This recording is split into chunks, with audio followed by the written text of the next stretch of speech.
Chaim, everyone. Chaim.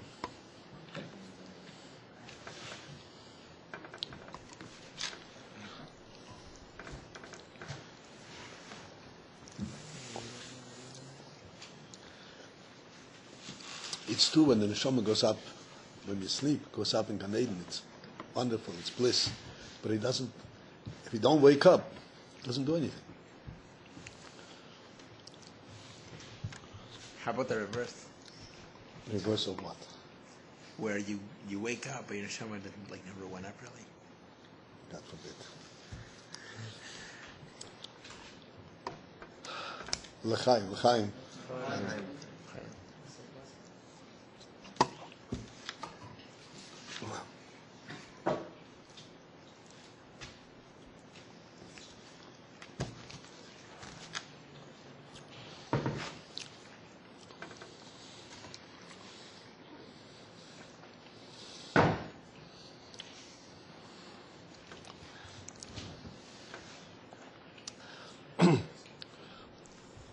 So,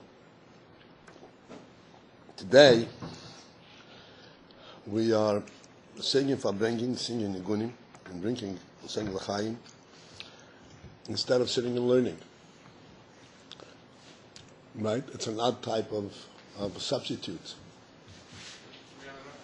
I'm sorry? I can hear. You learn up from reading, right?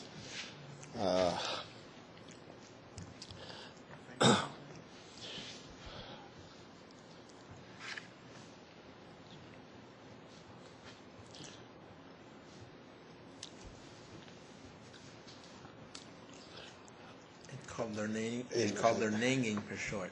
In Hasidus,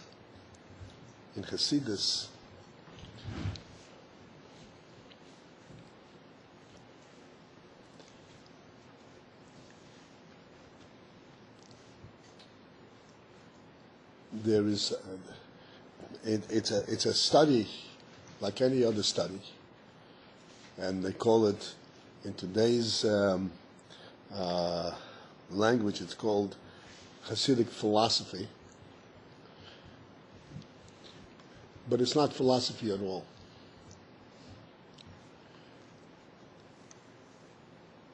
It's the insight of Torah.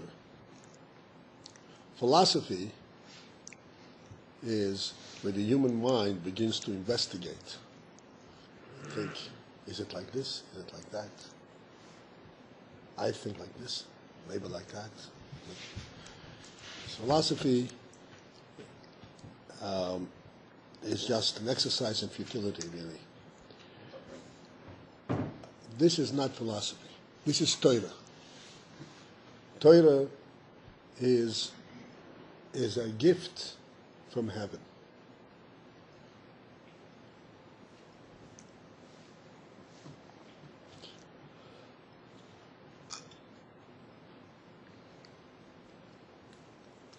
What does it mean it's a gift from heaven?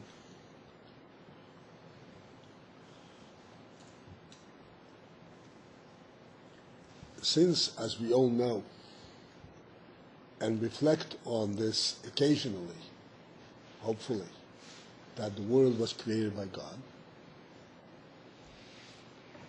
and created by God, now I'm going into the Hasidic insight of that. It's like created by God does not only mean that He is the author of this or He owns it. Created by God means that it actually is representing a godly element. This is what it means created by God. It's not a historical statement that some 6,000 years ago, 5,500 years ago, God created the world. But it actually represents a godly element, and it has a godly purpose. And thus, in fact, everything in the world actually carries in it, sometimes in an obvious way, sometimes in a more subtle way, carries with it a godly element, a godly message. Like we mention all the time, the Rambam, right away, this is the Rambam, this is the beginning of the Rambam's Mishnah Torah, which is not Chassidus, which is Nigla the Torah, which is the revealed part of Torah. The Rambam right away starts off and he says that if one wishes to exercise, we're blocking my friend over there, if one wishes to exercise wisdom, wants to have any kind of relationship, any kind of sense of what does wisdom tell you, the first principle of wisdom is to know that there is a first being that creates everything. Without that, wisdom plays no role. And this, can be elaborated upon and so forth. The reason for that, and so forth, the richness behind it. But I don't know if it's necessary here. Hopefully not. All wisdom has this one principal basis.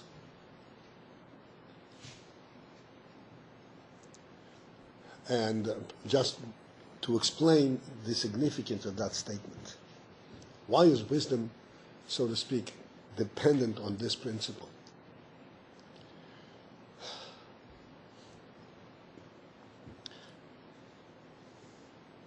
There is emotion and there is wisdom. The mind and the heart. The emotion, that which you have in the heart, what substantiates it, what makes you, so to speak, relate to it, know that there is something there, you're feeling. I'm really experiencing it. That gives it a substance. The mind is what's known an objective view. I'm not involved. It's an objective view. Something that's objective, and I don't really experience it. What gives it a sense of reality? What tells me that it's really true, that it really is there?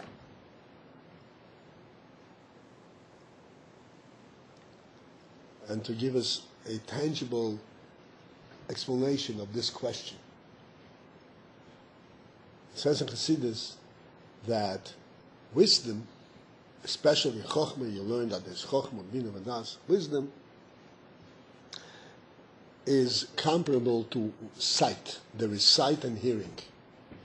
Hearing is like the emotion or the Bina, and sight is like Chochmah. Sight. And what's so unique about sight? After we discuss it, we will see that sight is so extremely unique that we can't even understand how that actually functions.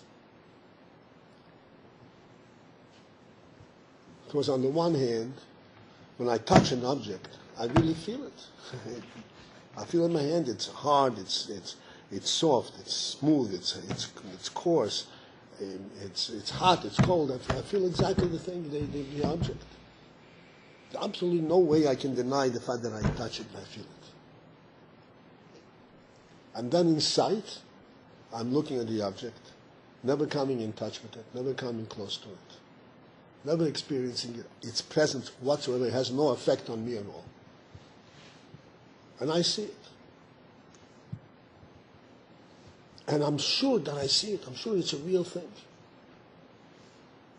And the amazing thing is that sight, in the real sense of the word, is more convincing than touch. Isn't that amazing? Sight is more convincing than touch. Sight gives us a much more realistic sense of the world than even touch. Why so? We're coming to it, sir. Patience.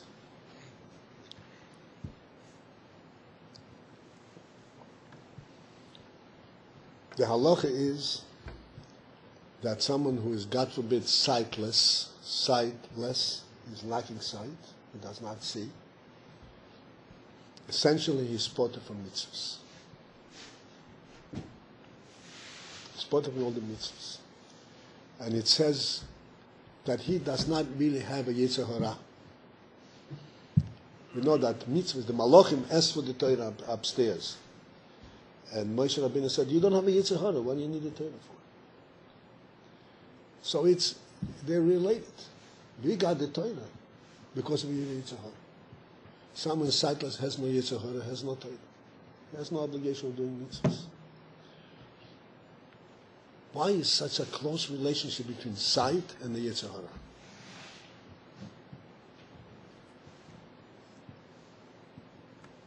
If you want a piece of hearty cake, you taste it. You take it in your hand, you face it. Oh, what's the difference? The same yetzer hara, the same type. Said no. Without sight, there is no yetzer hara. You know why? Now think with me.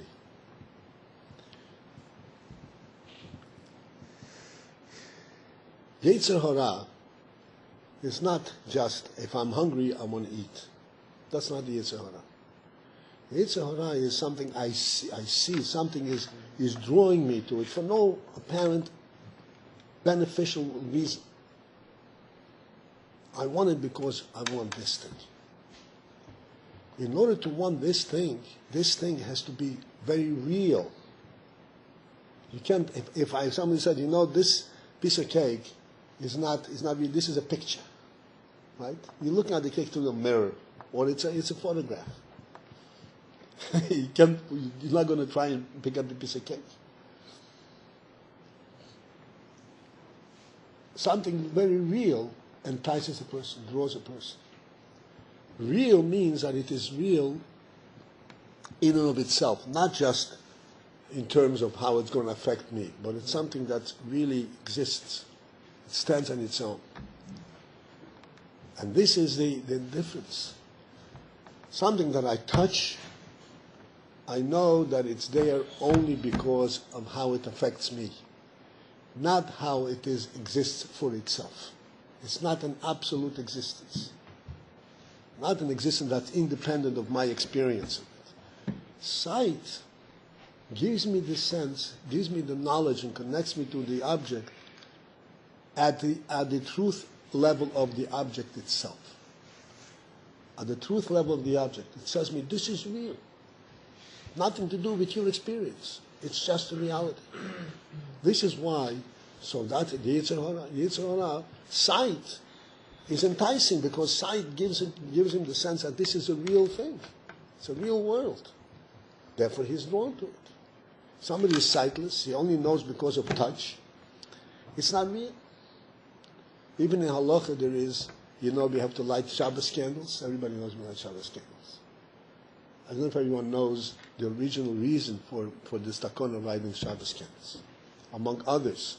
But the original reason for lighting Shabbos candles is because the Torah says that Shabbos you have to have oineg. Oineg, you have to have satisfaction from your food. You have to enjoy the food. And if somebody eats in the dark, he cannot enjoy his food. Okay?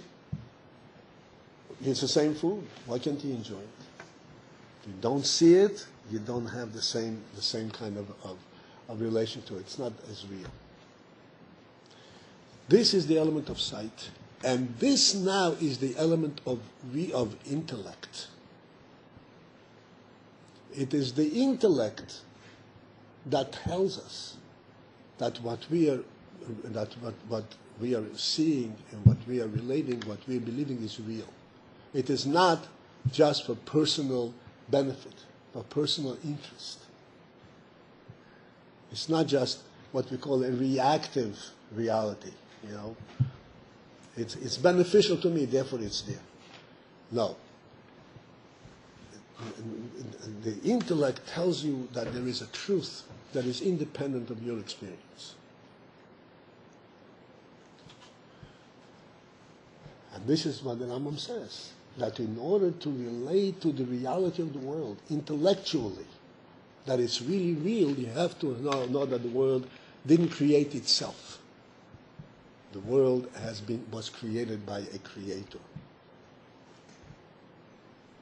Because think of it, if the world created itself, as is the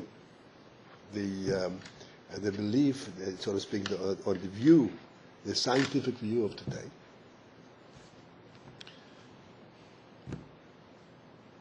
everything had developed in reaction to something else. I don't know if you're familiar with this whole theory. There is nothing real. There's no real neshama.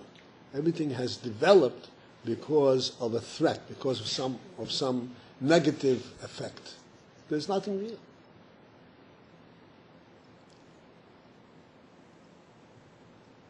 The fact that there is a creator, and he created, then that gives substance to everything that we see. And it's true in and of itself, not because of some benefit that it gives you.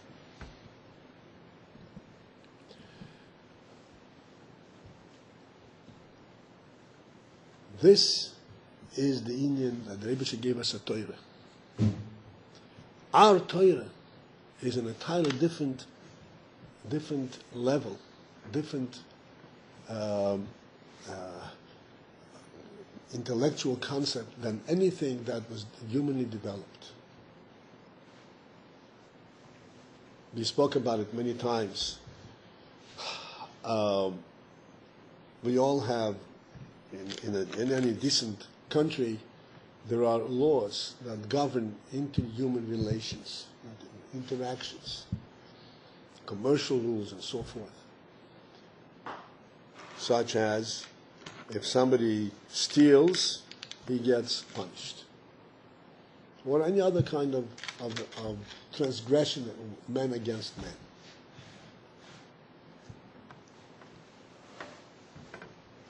And all of those laws that govern inter-human relations, that are civil laws, all of them are based on one principle. It's really what's called a human agreement. You and I come in a certain area, and we have to live side by side. So we sit down and say, listen, we're going to be living side by side. We don't want to intrude upon each other. We don't want to create any kind of problems between us. So we're going to make rules. The first rule is that I respect your property, you respect my property. So this respecting your property does not have an element, so to speak, of truth. It's an agreed upon rule. And this is what all civil law in the world, so to speak, in the secular world, is all based on this principle. This is why, take a look at this.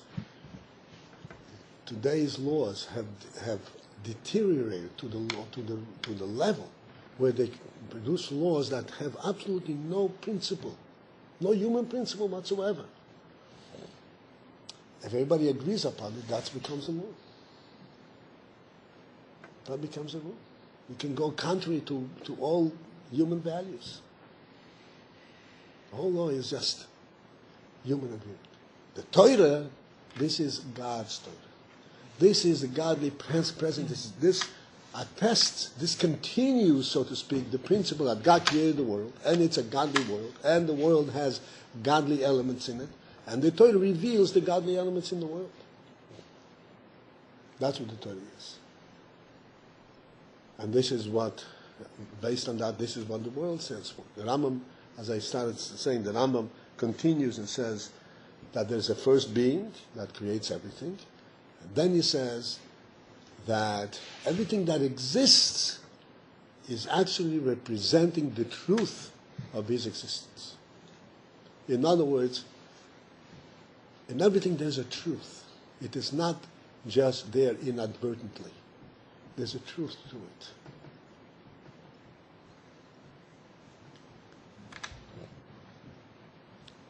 And in other words, there's a godly truth element.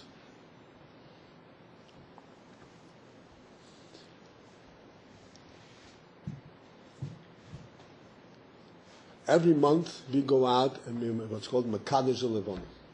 Make a bracha on the Levon. Now the Levon, the moon, has a certain cycle. And this cycle defines as to how much of the sun it deflects to the earth, how much it doesn't when it's concealed. It can be very simply, physically demonstrated of the proximity of the moon towards the sun and the earth, and how it is that the moon, so to speak, hides and vanishes in terms of giving off light, and then there is a rebirth of moon. There's a constant physical interrelation. And according to the scientists, according to the world, there is no significance to it. It just happens to be that way. Just happens to be that way. And the Torah tells us, no. There is no such thing as that happens that way. This is a godly creation. This whole lunar cycle, the month cycle, this is a godly creation. This is a reality. It's a truth. And this is why we acknowledge it every month. That it is Hashem who rejuvenates, so to speak, the month and brings the moon out again.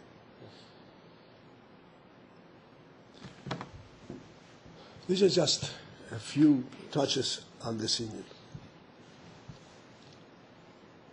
Hasidus, which is so to speak, the core reason for the yeshiva. You know that we are praying today because it is the 15th day of Elul, which was the day when this yeshiva, Tomchet Mimim, was established, was declared by the Rebbe Rasha, Tovoi Zion. He created the yeshiva. And what was the declared charter of the yeshiva? In other words, what is this yeshiva about? There are many yeshivas in the world. But this yeshiva has a complete complement of the Torah. They learn Torah HaNiglis, the revealed Torah, and they learn also the Hasidus, the deeper elements of Torah. What's called the neshama of Torah. Now,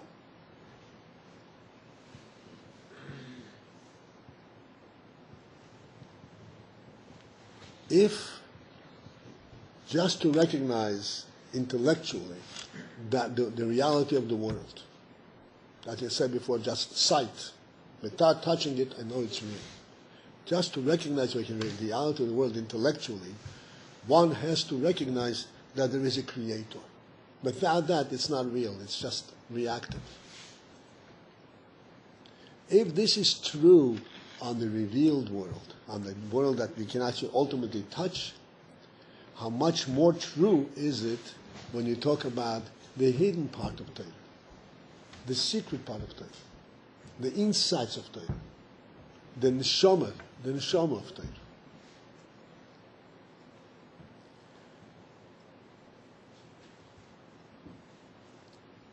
The neshama of Torah, the soul of Torah that we're learning Tanya, we're learning Maimorim, whatever it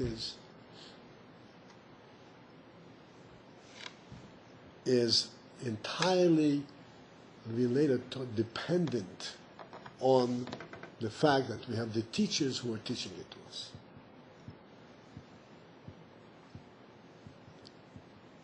It's impossible for somebody to start figuring out and saying, okay, what does this mean? What's the neshama of it? Just like when you look at a person,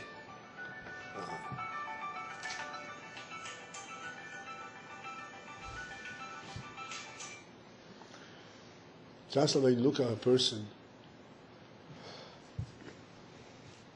and in today's world this is very significant, because in today's world they see the same people that we see, that the Torah sees, and they say, all I see is a body, I don't see anything else. A body. And the body just has certain parts and it reacts and it has certain nervous systems and all that, electrical systems. In other words, to recognize even that most obvious thing, that in this body and there's a life, there's a neshama. You can be oblivious to that unless it is revealed, unless it is taught and brought to light. And this is true in such an obvious element. How much more true is it when you talk about the neshama of Torah? To recognize that there is a life, there's a deeper element in Torah.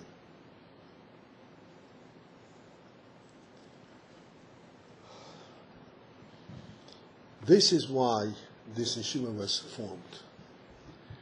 And the important message of this yeshiva, the important message that we have to reflect on, is that when we sit down, we're learning in this yeshiva, when we're learning Nigla and Hasidus, and we come to learning Hasidus, and I look at it, and I'm baffled.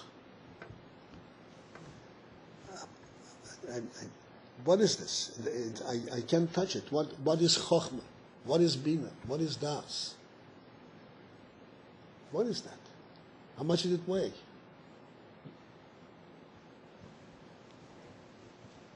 3 kilograms. So we know that we are recipients. We are under the, so to speak, the influence and the bracha of our teachers on a constant basis.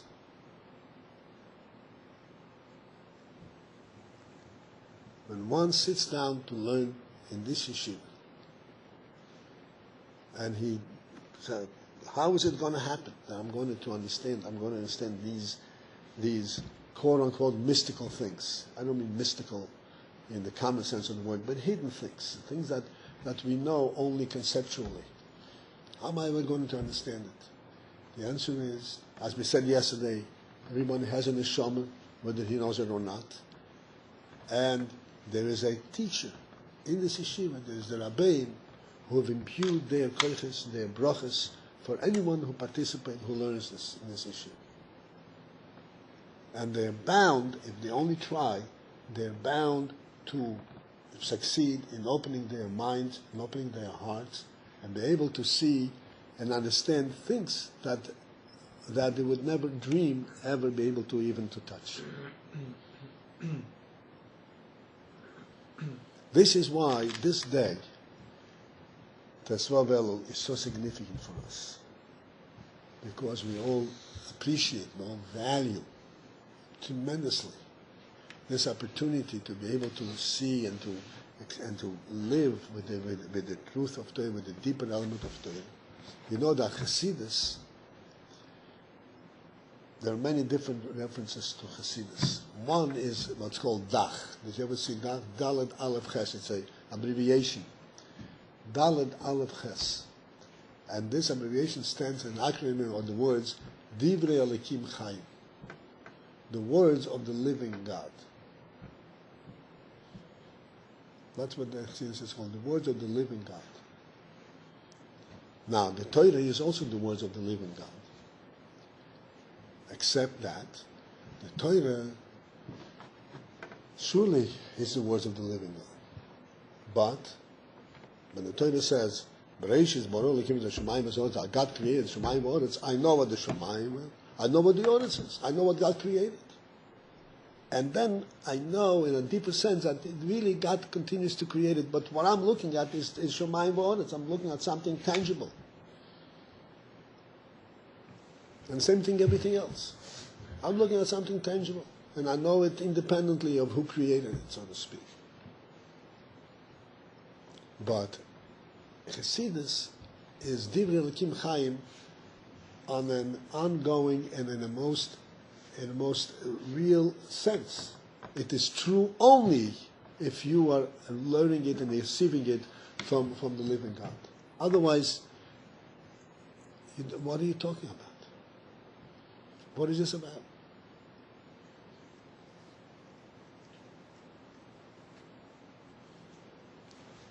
All kinds of concepts, hidden things. You could describe, all kinds of different things any way you want. But this is a real description. This is describing the spheres and the whole Seder Hishtalshelus and the whole thing. What is it about?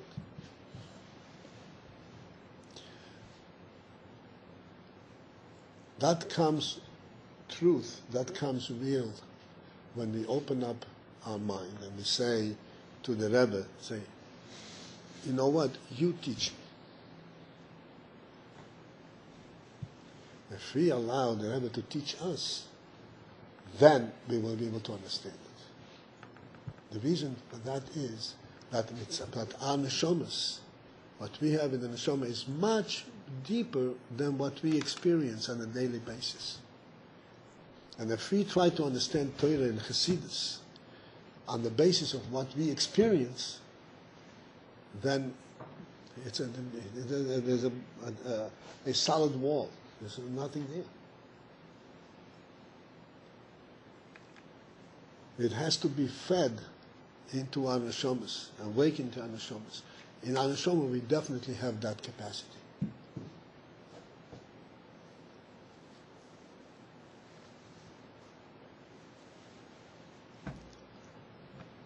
So, ultimately, as was mentioned yesterday, the biggest gift, the biggest blessing, the greatest blessing that a person can have for life is to live in appreciating life, appreciating what life is. What is life about?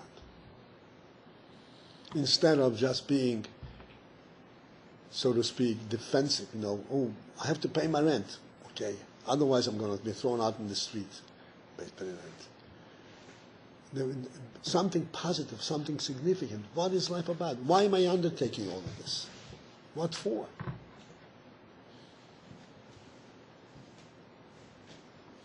The greatest blessing for life is to appreciate life. Appreciate the depth and purity of what life stands for. And this is what we get from learning Hasidus.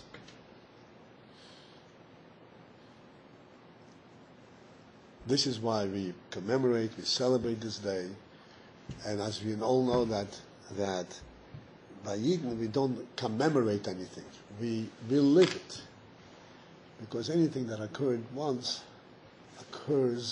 recurs again when that full yearly cycle goes through.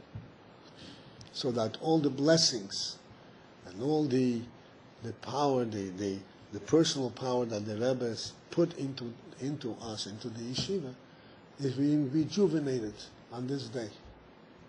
Just like we're coming to Rosh Hashanah. Rosh Hashanah, we're coming to Rosh Hashanah. It's called the head of the year. Why is it called the head of the year? Why isn't it called Rosh Hashanah, the beginning of the year? It is the beginning of the year, right? New Year, that's what it's called in the common parlance.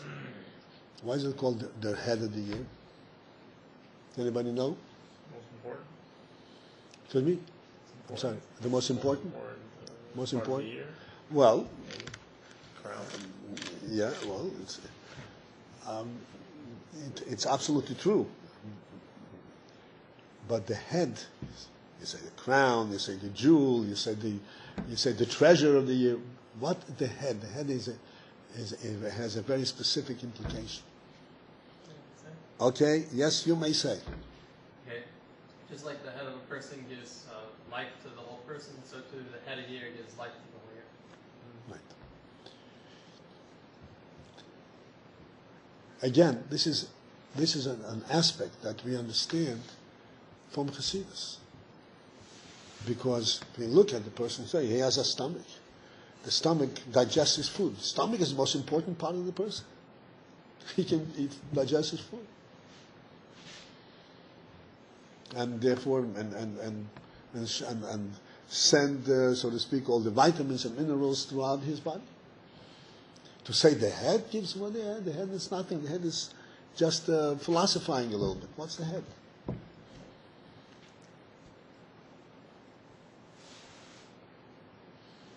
As a matter of fact, when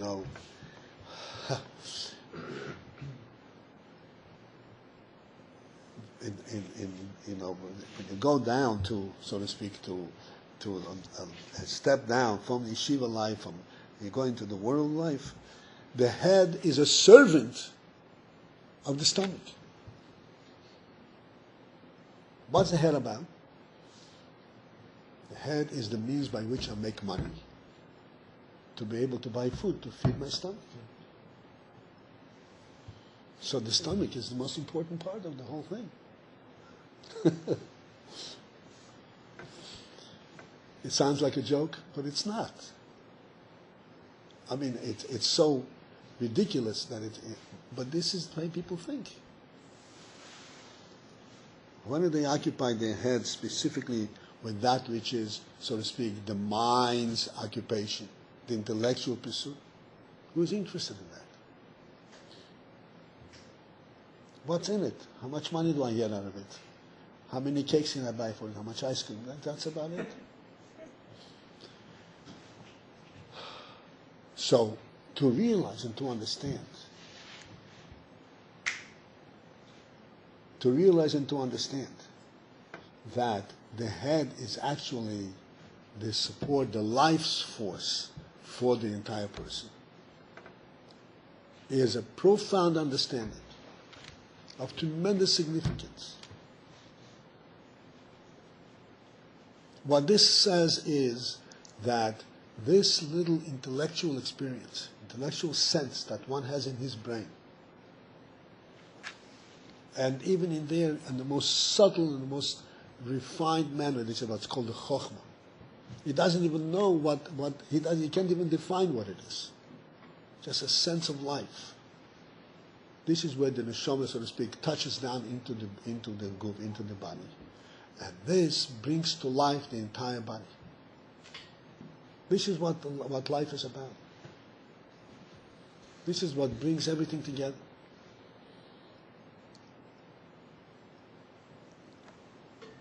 And gives a purpose and a meaning to everything.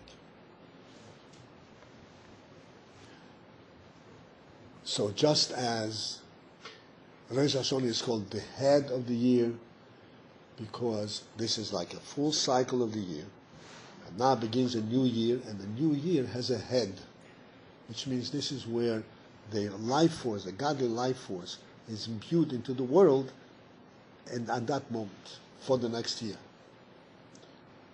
And everything that occurs throughout the year, and all the spiritual and blessings and all the other blessings that one gets throughout the year has been originally imbued at the head of the year.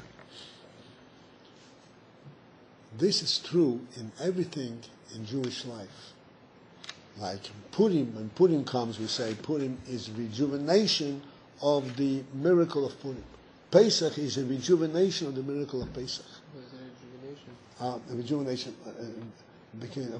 Reviving, making new. And that's anything of significance gets rejuvenated when the year cycle comes about, because every year everything in the world gets rejuvenated, renewed.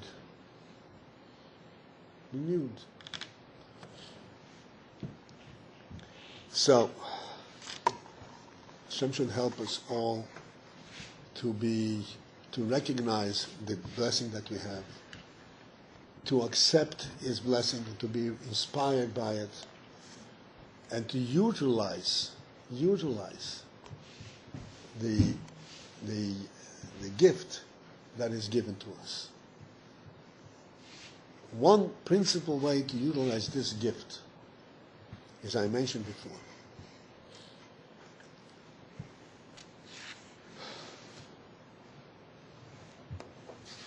by Matan Torah, there are two expressions of Matan Torah. Matan Torah means the giving of the Torah on Shavuos. The two expressions that this is referred to. One is Matan Torah, the gift of Torah, that Hashem gave us a Torah. The other is Kabbalas HaTorah, the receiving of the Torah. Why two expressions? When Hashem gives you, you receive it automatically. The answer is quite obvious, especially in today's era.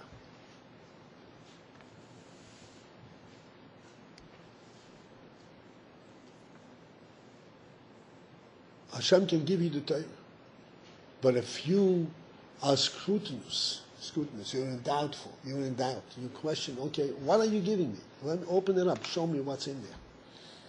Let me see if I agree with what you're saying.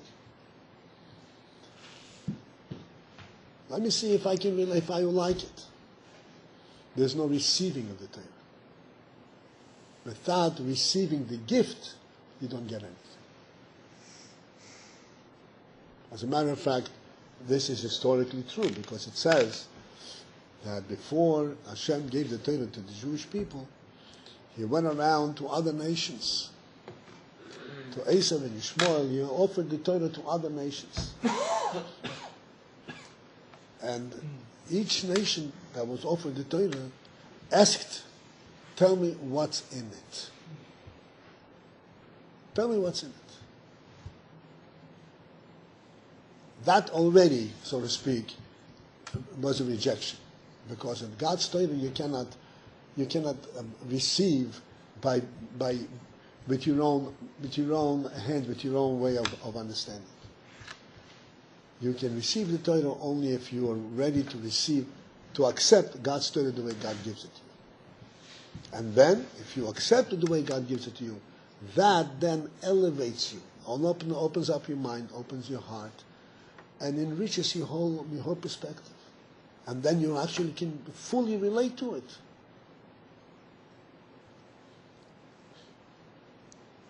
This is a principle in general, and this is the union that we received the blessing of this day, of Chassidus in general, like we spoke before, on this day in particular.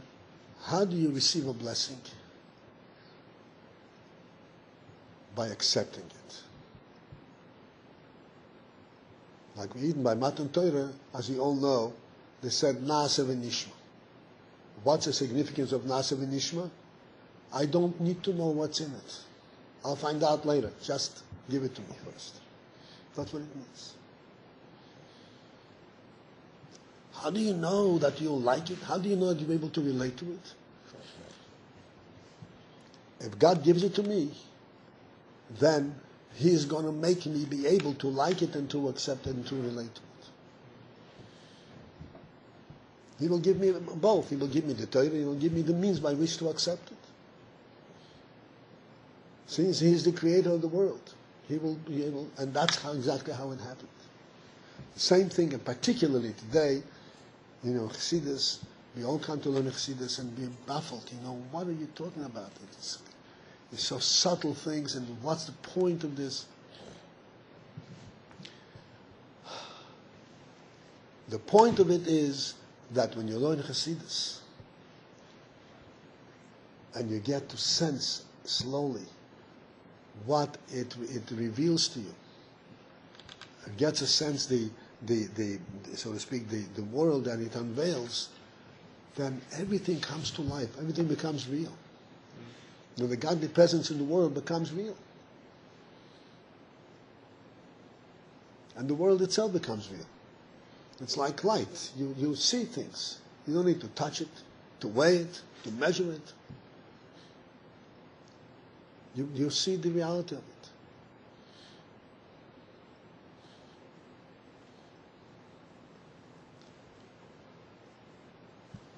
Like we say you say that in the Aseres HaDibros, in the Ten Commandments, amongst the Ten Commandments there is the first commandment, I'm your God, and there should be no other gods, and you should keep Shabbos, and you should honor your parents, and you should not rob or steal.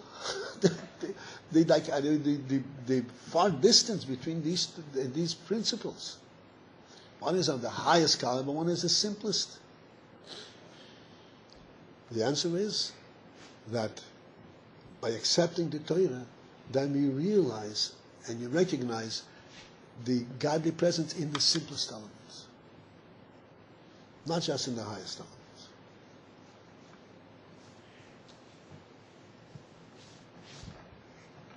I just once mentioned to you, it's an interesting thing as far as don't steal, right?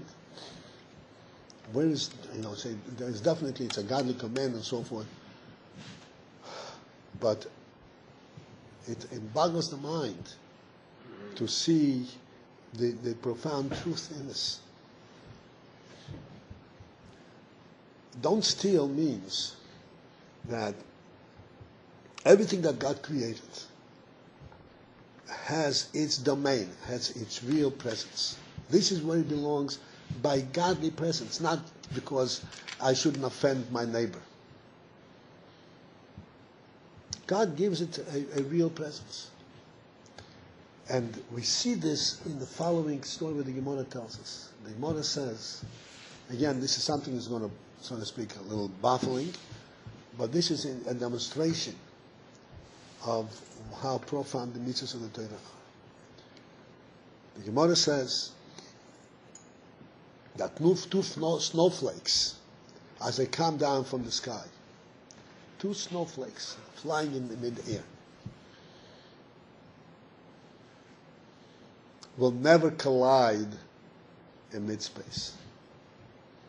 Can you believe that? Why not, right? The Gemara says two snowflakes will never collide in mid-space. Why? Because each snowflake is carried by God Himself down its path. Nothing can interfere with it. Each snowflake is a real godly creation and has its path. The path that it has to take and where it's supposed to land. Even when it's windy. I'm sorry? Even when it's windy. Even when it's windy, everything. I mean, the Baal Shem Tov, this, this is a phenomenal thing. And you know what the Gemara says further? Is somewhere in Cholin, by the way? Or Huh? is somewhere in Cholin? Like which Gemara? This is Gemara in Moed Basra. Yeah, The Gemara says that should two snowflakes collide in mid-space, Nimtzo Machri V'Skol Ha'olam Kul, He will destroy the world.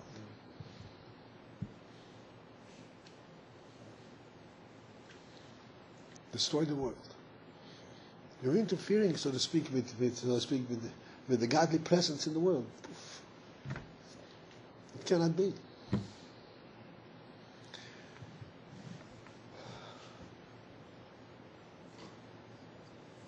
God in His mercy has provided us with the possibility, with the little sort of extension, so to speak, of rules, so that if, God forbid, we transgress and we do steal from somebody, the world doesn't get destroyed. But in essence, we're destroying the world. God says, no, but a human being, He can restore it, He can pay it back, He can return it. And, there are many other aspects, the other person can forgive it, whatever it is. But there's a reality to it. Every human being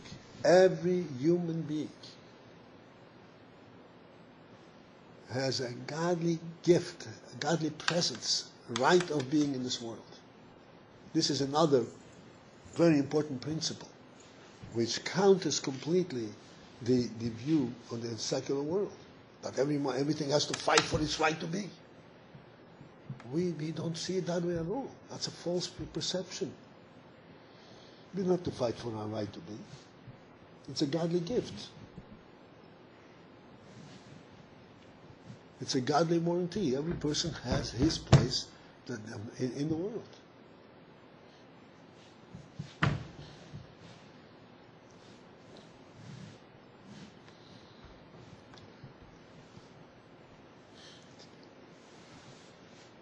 So ultimately, as we said, the greatest gift, the greatest blessing that a person can have for life is to relate and to know what life is.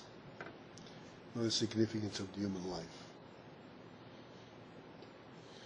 Like David HaMelech says, we say it every Shabbos, that the laws of the Torah are more precious than the best gold, than the purest gold and all that. The reason he compares it to gold is because that's what people think is valuable. I'm sorry? He had a lot of gold. He had a lot of gold, that's right. But this is not, it's really not really comparable. It's a lopsided comparison, but this is relative to what human beings think. This is said.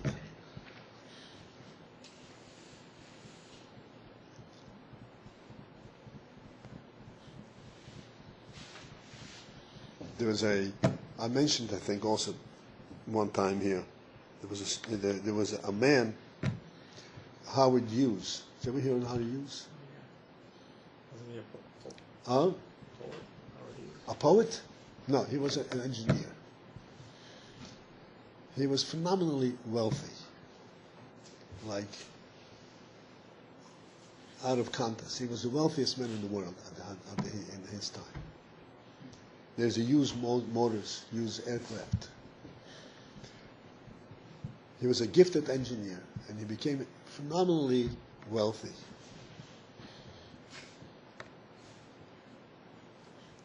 This man did not appreciate life, did not know what life is about. He invested the entire life in building up his wealth. Did not have a moment of rest, a moment of reflection, saying, is it real? Is life real? He did not sleep 2 nights in a row in the same place. He had all kinds of servants running around him. When he traveled from one place to another, it's always by helicopter, by jet, whatever it is.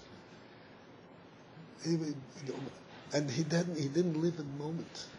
The significance of this is so profound, so evident, that when he died, the Rebbe actually spoke about it. By the Fabrengen.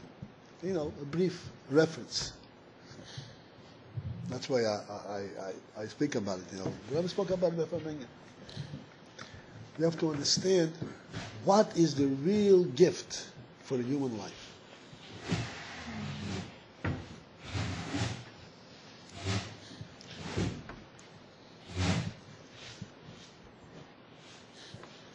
One moment of insight, one moment of a deeper life, of an insight, of an intellectual insight, supersedes a lifetime of a superficial experience. Supersedes.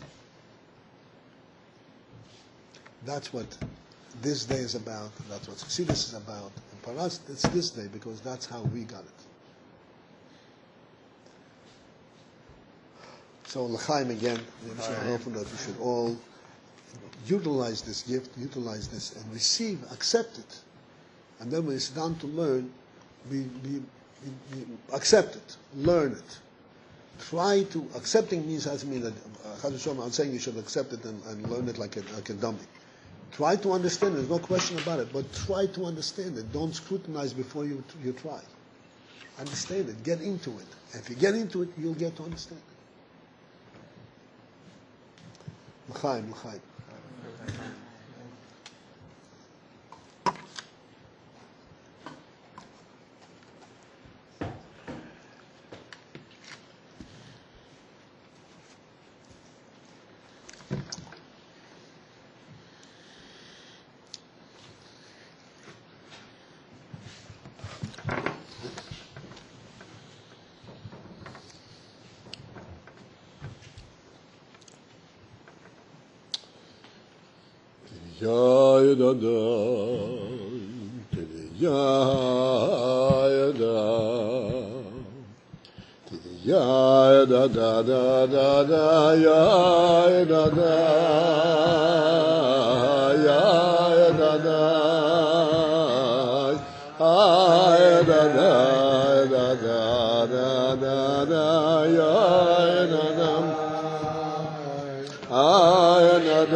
Again, to the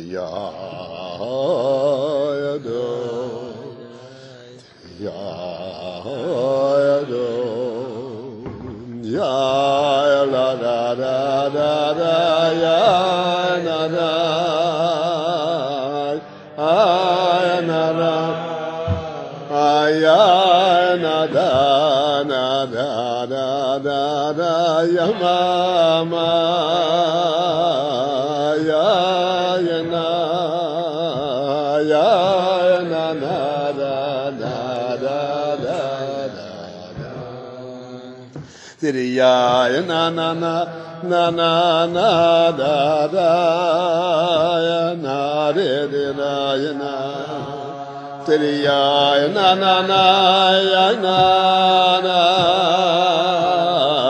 ya na re re na ya na teri ya na na na na na da da da na re re na ya na ya na na na ya na ra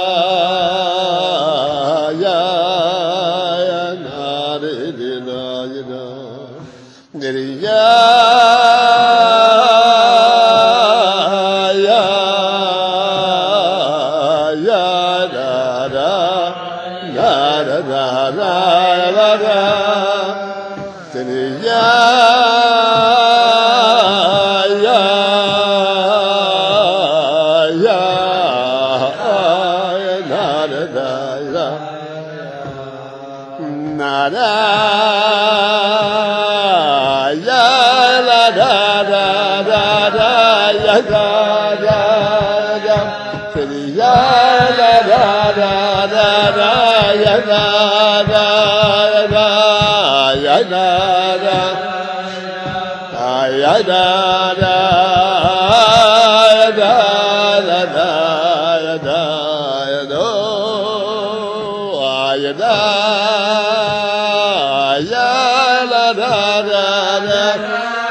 Oh,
Right in the beginning I mentioned it, bringing, learning.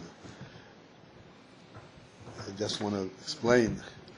In Fabrengen also you discuss certain things, and sometimes you get into a discussion quite extensively, quite involved, quite deeply, but the purpose and the function of Fabrengen is not the learning part. The function of Fabrengen is the absorption. What absorption is? To personally experience and live it.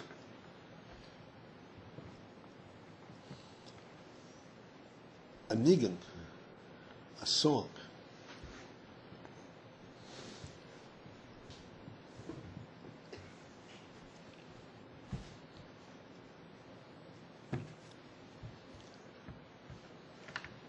again, there's much to be, intellectual process to explain the whole thing, but just very briefly, just to lead up to the thing. We all know, even though, so to speak, anybody who just was exposed to Chassidus Chabad knows that there is Chochmah, Bina, and Das, right? The three levels of Chochmah, Bina, and Das. However one understands them, these are the processes by which we have an intellectual insight, by which the world becomes real on an intellectual level, rather than just on a tangible level, on the body level. On the intellectual level, not anymore, but it really, like I said, the sight becomes real. This intellectual level is not created on the intellect level, and the intellect itself. In other words, the intellect doesn't create the intellect. It is not the logical proof that gives you ability to understand what you're proving. The logical proof, the logical process is only to reveal and to give us a clarity of what our insight is. But the logic, this is just a means to an end. This is not the reality of the reality of what we understand. The reality is the insight, the intellectual insight.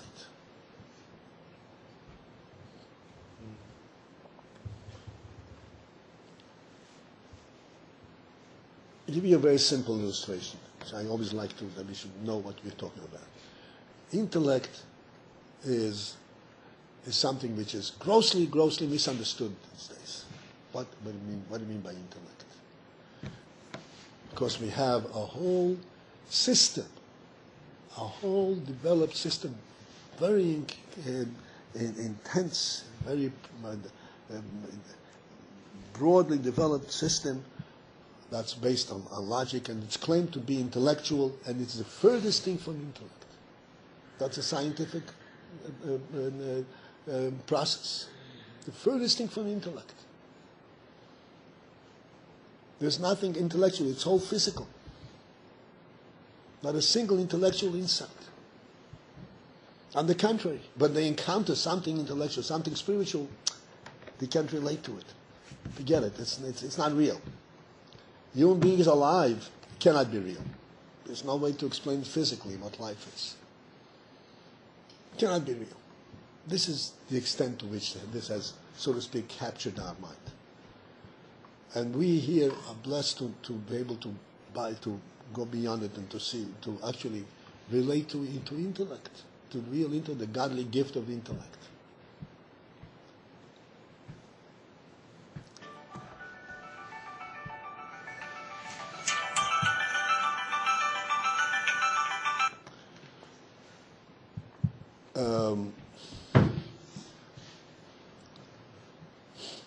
So I'll give you a very simple example.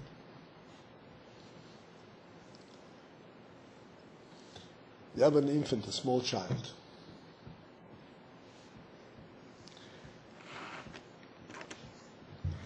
And you show the child how to eat with a spoon. The child observes you eating with a spoon, the child also wants to eat with a spoon.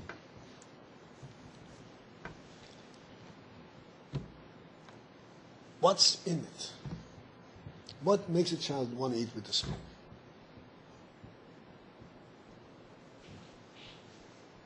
Is it that It's easier. It's not easier at all. I remember my little daughter when she was little. When Hashem, she's a bubby now. She wanted to eat, so she couldn't pick up the food with her spoon. It didn't work. So she would pick up the food with her hand, put it in the spoon, and feed herself. What's in it? Everyone understands that a human being, even a child would not lick food from the ground like a cat does. He wouldn't do it. Why not? And child understand cleanliness and infection. What's in it?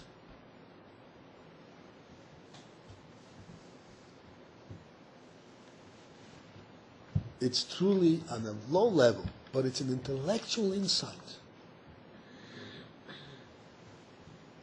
that a human being does not put his head into the food. A human being feeds his mouth with his hands. Doesn't put his head into the food.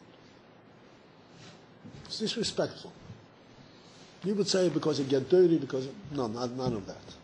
It's just not human. That's a very simple. This is mamash rooted, so to speak, in the sense of what a human self-respect.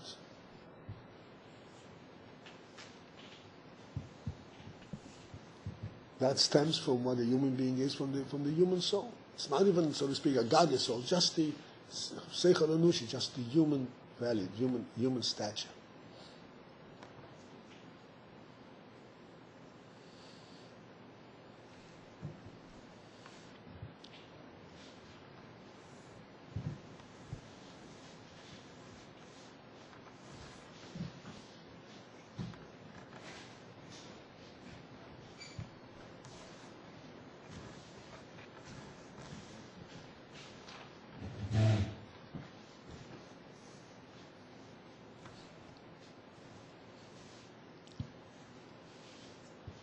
Torah in general, and Chassidus in particular,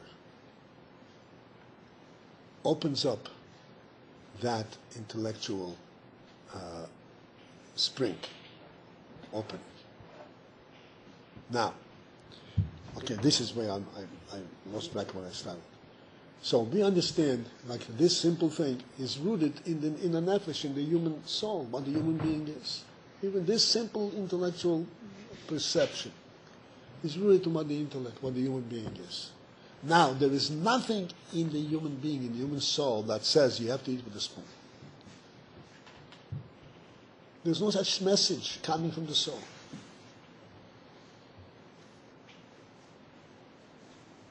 The message coming from the soul, if we can identify, which is quite difficult, is that the human being has to be a little bit aloof, a little bit above the physical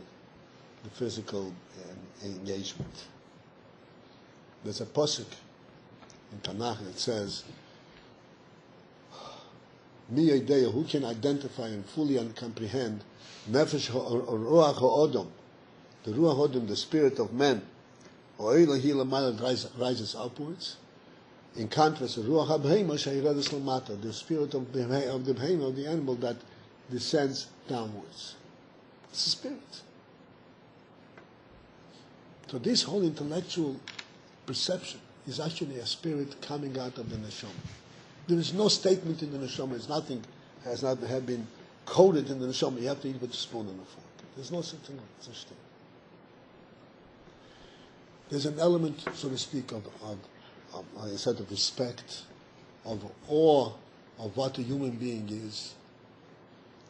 Essentially, there's an element of malchus. Everybody heard the word malchus? Kingship. It's an extremely rich concept. This is one of the qualities that Hashem has imbued, and this is the full structure of a human being, starting from Chochmah into malchus.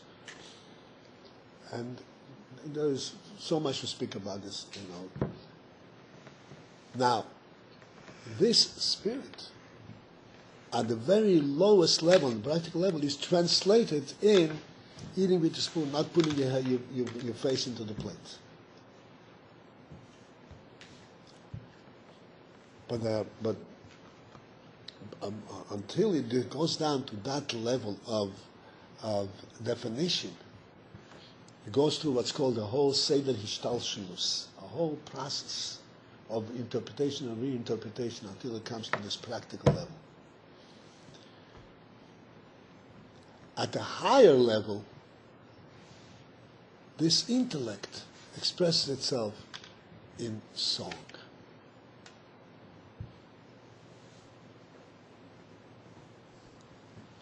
In a perception of elevation, this perception of beauty, perception of purity. So song is a means, is a method. It's not a song is one principle in opening the human soul and relating to the human soul.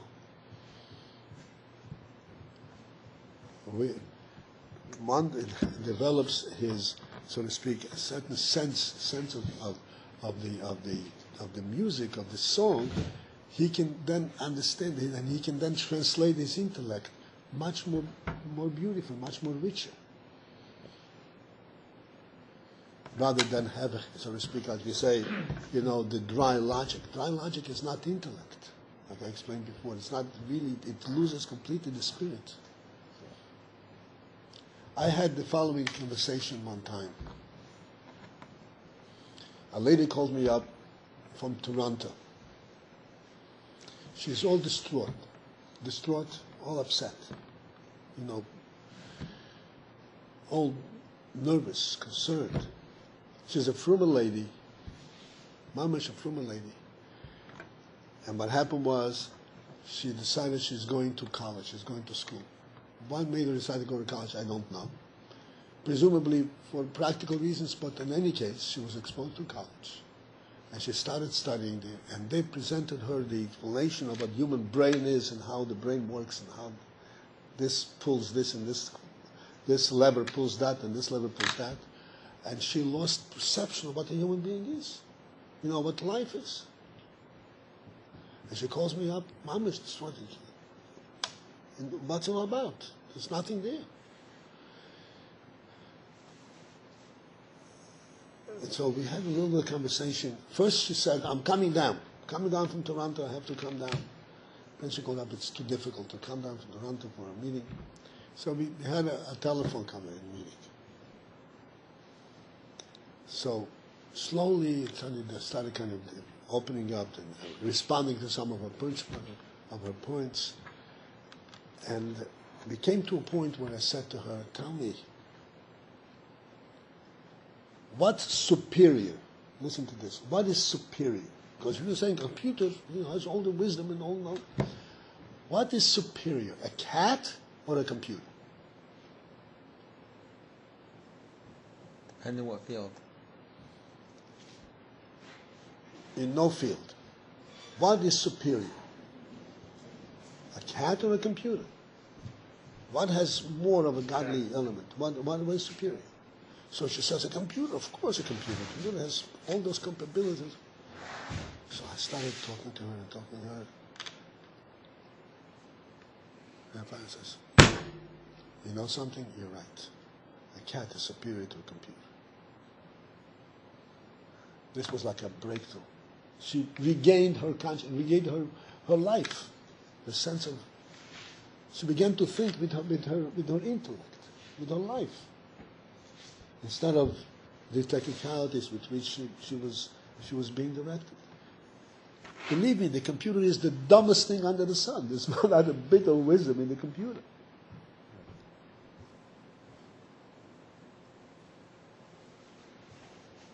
A human being, there's absolutely no comparison.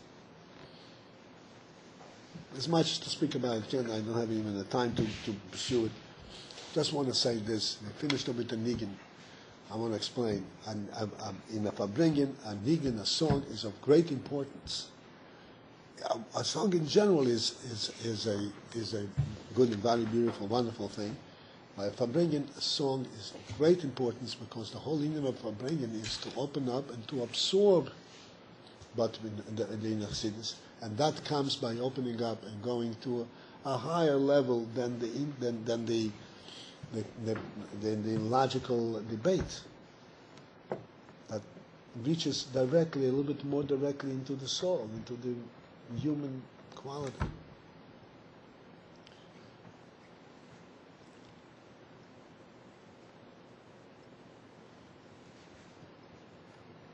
When you say, "Ya yida yida, ya yida da da," what does that tell you? Musician, what does it tell you? Not musician? I thought you were a musician. What does that tell you?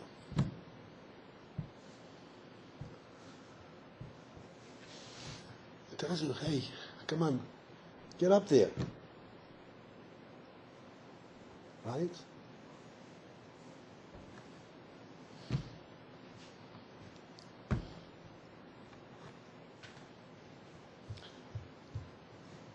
So my times are kind of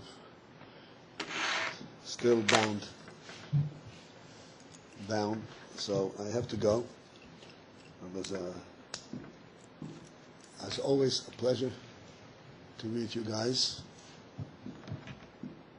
And I hope, as I said, that you will appreciate the blessings, appreciate and accept the blessings that this day brings. And utilize it, bring it to fruition by working, accepting, and learning Hasidus with full diligence and purity.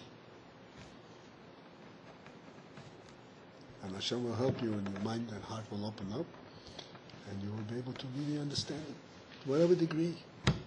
Makes no difference. I said a little opening is a huge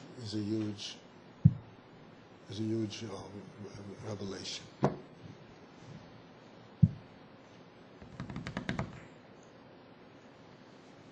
You know, when the sun rises in the morning, there is a period that's called dawn, Amud HaShachar. What period is that? Twilight. Huh? Twilight. Twilight. The sun has not yet risen. You don't even see where the light is coming from. But you know there is light coming.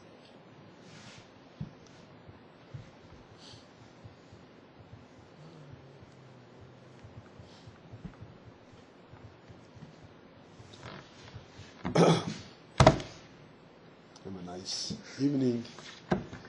See you next time. Thank you very much. You're welcome.